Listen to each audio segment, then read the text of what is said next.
कहते हैं तारका का वध किया उन्होंने और सीता का स्वयंवर रचा गया। बहुत सारी कथानक हम लोगों ने हिंदू समुदाय की अपने मन में बैठा तक की है ना। सीता का जन्म कहाँ हुआ? कुछ कहते हैं पृथ्वी से निकली सीता, कुछ कहते हैं कि वो जनक थे ना, वो हल चला रहे थे और हल चलाते चलाते कहां से निकल गई? जमीन में हल चला रहे थे और मटके में सीता थी। ये तो भारत तो देखो, यहाँ पर नरसिम्हा खम्मा में से पैदा हो गया। एक एडवर्टाइज देखते होंगे विज्ञापन टीवी में, 2 चम्मच सिंकारा पीकर के आदमी बोतल में से पैदा हो जाता है। कोई बोतल में पैदा हो गया, कोई खम्भे से पैदा हो गया और सीधे जमीन में से पैदा हो गई। ऐसी मान्यता है। हमारे उत्तर पुराण में कहते हैं कि कहीं कहीं ऐसा उल्लेख भी आया है, सीता रावण की पुत्री थी, मंदोदरी की पुत्री थी। जब मंदोदरी ने सीता को बोला कि तुम मेरे पति को स्वीकार कर लो, तब सीता ने कहा, मां अगर तुमसे कोई ऐसा बोले तो तुम्हें कैसा लगेगा? विचार करना। ऐसा उल्लेख सुनने में आया।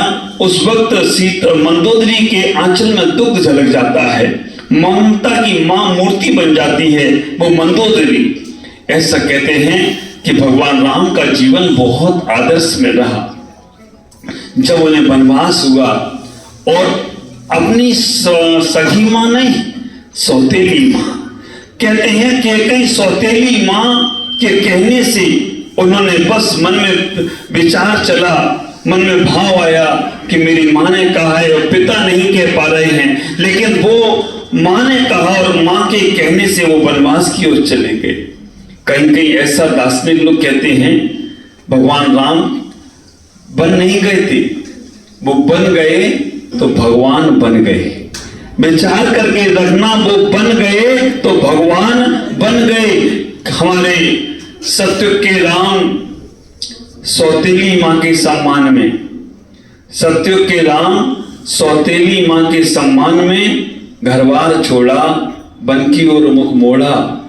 सत्य के राम ने सौतेली मां के सम्मान में घरबार छोड़ा, वन की ओर मुख मोड़ा। बन गए तो हमेशा हमेशा के लिए परमात्मा बन गए, बन गए तो हमेशा हमेशा के लिए परमात्मा बन गए। कलयुग के राम ने पत्नी के सम्मान में घरबार छोड़ा, नए फ्लैट की ओर मुख मोड़ा।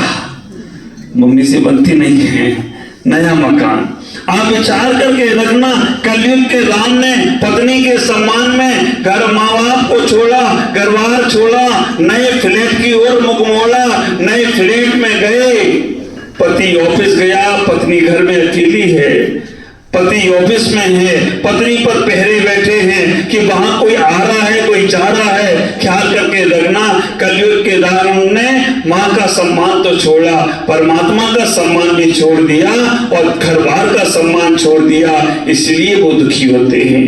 मैं आपसे कहना चाहूंगा, आप अपने जीवन में मर्यादाएं बनाएं, हमारे पितरागी भगवान की उपासना करने का प्रयास करें।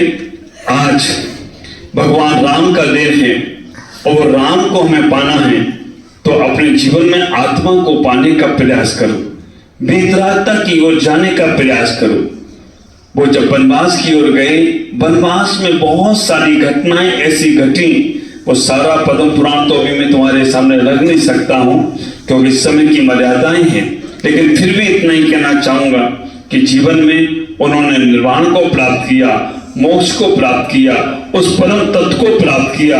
जो परम तत्व उन्होंने पाया था, वो परम तत्व हमें भी मिलने का प्रयास करें। हम जब कभी भी भगवान राम की जय बोलते हैं तो आपके दिलो दिमाग में तीर कमान वाले राम मिलते हैं। आपके जवान, अगर मैं हनुमान की जय बोलूं तो आपके दिलो दिमाग में वो गदा वाले हनुमान मिल जाते हैं, वही उनकी छवि तुम्हारे मन में बरस जाती है। ख्याल करके रखना, हनुमान भी और राम भी दोनों मोक्षगामी जीव हैं। भगवान राम तुंगी गिरी से मोक्ष गए और भगवान हनुमान मांगी तुंगी दोनों वहीं से मोक्ष गए।